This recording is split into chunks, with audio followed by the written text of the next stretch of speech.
Hey guys, how we doing? Today's video is going to be on rivens. It's going to be an extension of the video previously done by myself on a guide of how to identify and work with a riven mod to get the best stats. I will put a link to that video up in the corner.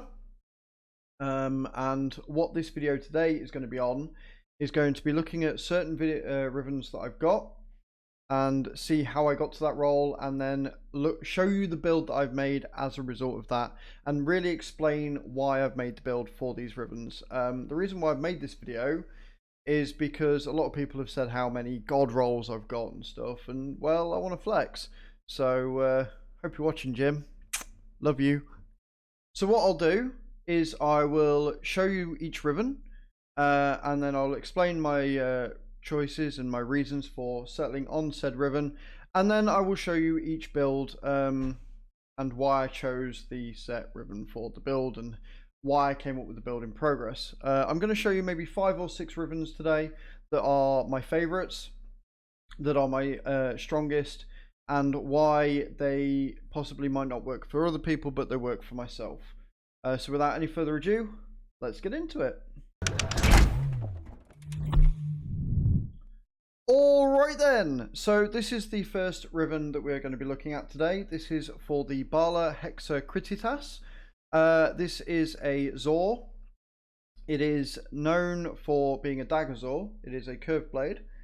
And the reason why I've used this is for a polearm. Normally when you use daggers you want finishing damage. So if you're looking to build a dagger from the Bala, this riven would actually be terrible for you, even though the other stats are good, because you wouldn't be able to use them as an ash, etc., to go in and use a dagger build for it. However, for a polearm, it is fantastic. This has got status chance, critical chance, and critical damage. It's insane. It really is very, very, very fast, very hard hitting, and the numbers are just, they're phenomenal. They're really, really good. I really love this riven. I've actually made about 3 separate builds for this. I will go through the parts of the Zor, and I will explain and show you the build, because I've got like 3 different builds as well for each Zor that I've made.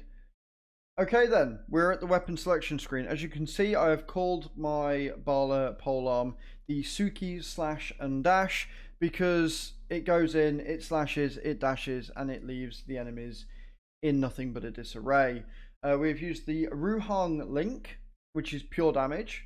We have used the Kruster Grip and the Bala Strike for obvious reasons.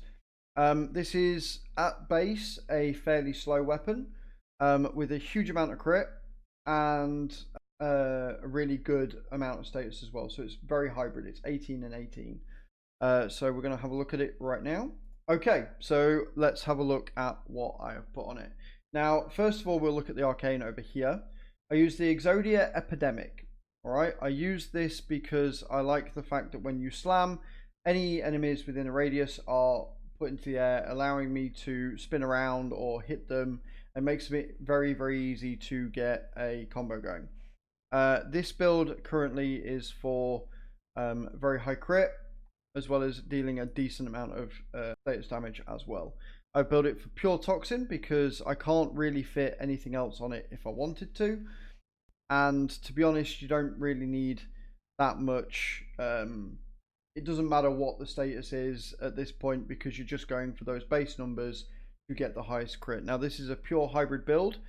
It's about as close to hybrid as you can get without getting a full 50-50 or a full 100-100. It's currently got 49.4% crit chance and 45.4% status chance. It hits very heavy, but I've also got the blood rush on it here, which gives me that extra critical chance with combo, coupled with a gladiator rush, which gives me the extra 6 seconds combo duration as well. It works really, really well. It does 672 toxin damage. I've gone with sacrificial steel, but normal prime pressure point, because that gives me a little bit more damage. And honestly, there's no point in losing the base damage if I'm not going to be gaining that much crit chance because of the hybrid build in nature. It's very fast. It's got a 1.34 attack speed, which doesn't sound that fast, but on a polearm, it works really, really well. You can speed yourself up with frames and stuff as well. And again, I've got the Virulent Scourge here. I could, in theory, probably, and I might even change that during this build, change it for cold damage to give me the status as well as giving me viral damage at base, which is what we're going to do. So it's exactly the same amount, 672 viral damage. I do have another Zor, which I'm going to show you, which also uses the Bala, but that Zor is much more crit focused, and I'll show you that now. Alright then, so this is the next Bala build I'm going to show you. This is the ORAXASLASH. Now the only difference between this one and the SUKI Slash and Dash is actually the link. We've gone with a Vigreet to Rahungry link here, and that it gives you extra critical chance, but it takes away from your attack speed, so it's at base a lot slower of a weapon. Alright, and this is the build for it. This is a very, very high crit chance. This does a lot of slash damage, and it has combo duration on it as well. So it's got 6.7 times crit multiplier. It's got a faster attack speed at 1.60. It uses the sacrificial steel and the prime pressure point, and it hits hard, it hits fast, and it takes no prisoners. I've gone with a full Galad build here, so when I run it with, say, an Anaros or a Necros or even a Nidus, that will actually go all the way up to 90% because I use all of the Gladiator mods, which basically gives me like a Blood Rush, but without a Blood Rush. It's a very weird way that I build these weapons, but again, it really works for me. I've stuck with the Exodia Epidemic. I pretty much use that arcane on any of my Zors.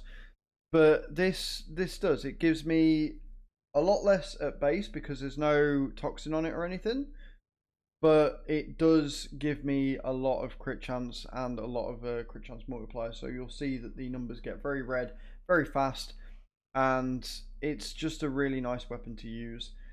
That's my build for both Balas. We'll now move on to the next Riven. This is my BOLTO Riven. Now, I like this just because of its cheekiness. The story behind this one is very funny. I was rolling it, and Jim, if you don't know who Jim is, he's a huge supporter of the channel. I'm in his channel as well. He's a huge streamer, very good friend of mine, and we have this little bit of a Riven war going on. And he was off making some food. I rolled this, cackled like a hyena. He dropped literally everything he was doing to come and see what I was cackling at, saw that, and lost his collective shit.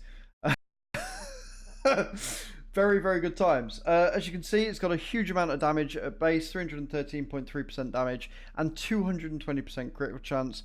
The BOLTO is a very fun weapon to use. You've got different variants of it. You do have the BOLTO, the Tulsa BOLTO, which this does work with. But the Tulsa BOLTO is more status driven, whereas the normal BOLTO is definitely more crit driven.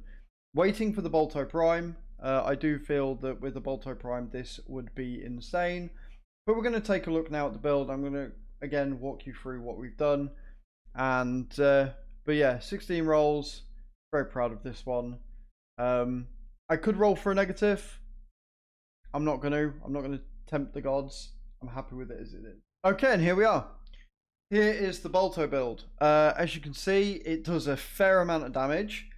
I've actually gone with a blast build because the way that I generally tend to work is that each primary, secondary, and melee has their own elemental primed mod. With the secondaries, it is of course heated charge, which means that you can go gas, you can go radiation, or you can go blast.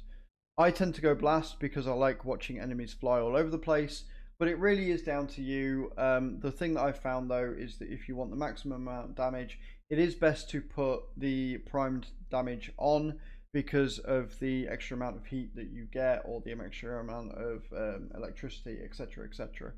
So I tend to go with primed heated charge on 90% of my secondary builds. And with this Riven and everything, I think it really works well.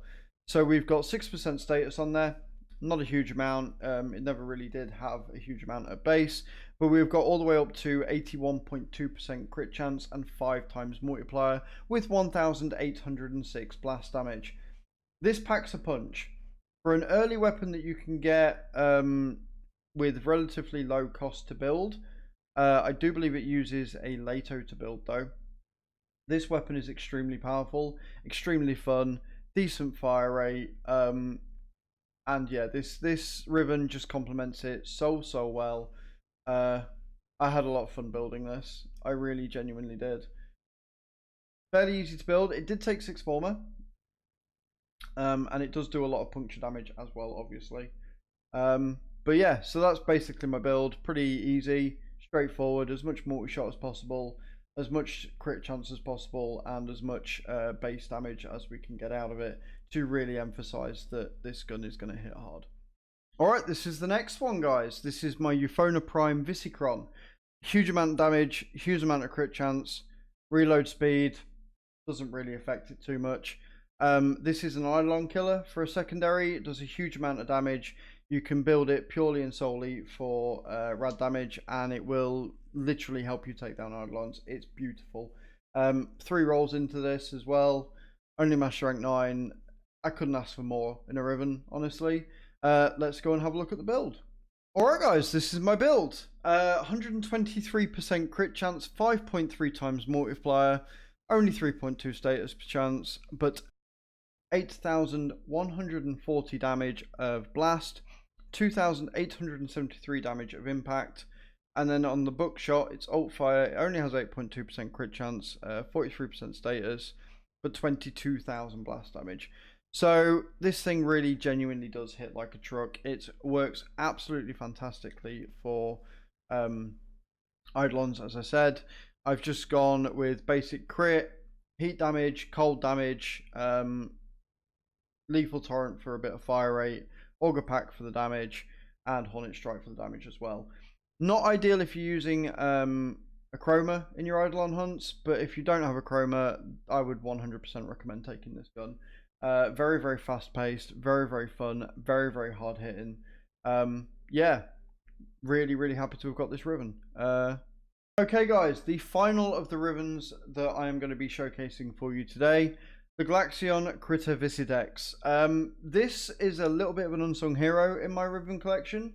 I had this unroll or untouched as it was for as long as I can remember, really. One of the first Rivens I ever got, and obviously on a normal Glaxion it's kind of meh, like they're good stats, but on normal Glaxion it doesn't really benefit you that much.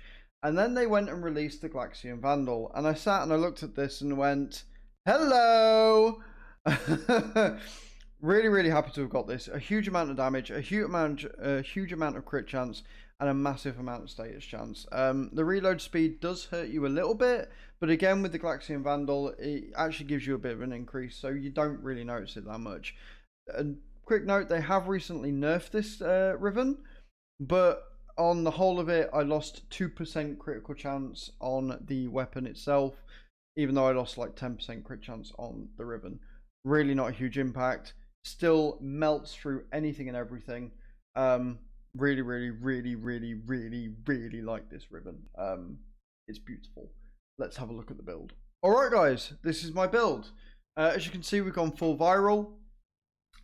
We don't have any multi-shot on this because with beam weapons it's not actually that much of an improvement. If anything, it's somewhat of a negative. Multi-shot just adds base damage, but it doesn't actually increase the status at all. So when you're going for a weapon that you want 100% status on, it doesn't really help you, especially with the Riven. I didn't really see the point. So we've gone with the 60/60 mods, we've gone with damage, and we've gone with crit damage. So it gets to 60.3% crit chance and 100% status chance. That's really good for any weapon. On a beam weapon, it's absolutely insane. It literally just melts enemies. It doesn't care. It just goes in, melts them, and you're done. This Riven really helps complement this weapon. Glaxion Vandal is easily one of my favorites. I will always go to this if I'm going to use a beam weapon. So there we are, guys. That is my Riven video. I hope you've enjoyed it. It's a little bit of a flex, and I hope it gives you an insight into the mind of me when I'm rolling rivens, what I'm looking for, and then how I then build the weapon around it. If there's any rivens that you'd like to see from my collection that you know I have, and an explanation on how I've done the build, please let me know in the comments down below, or when you see me live on Twitch. I will put the link up here.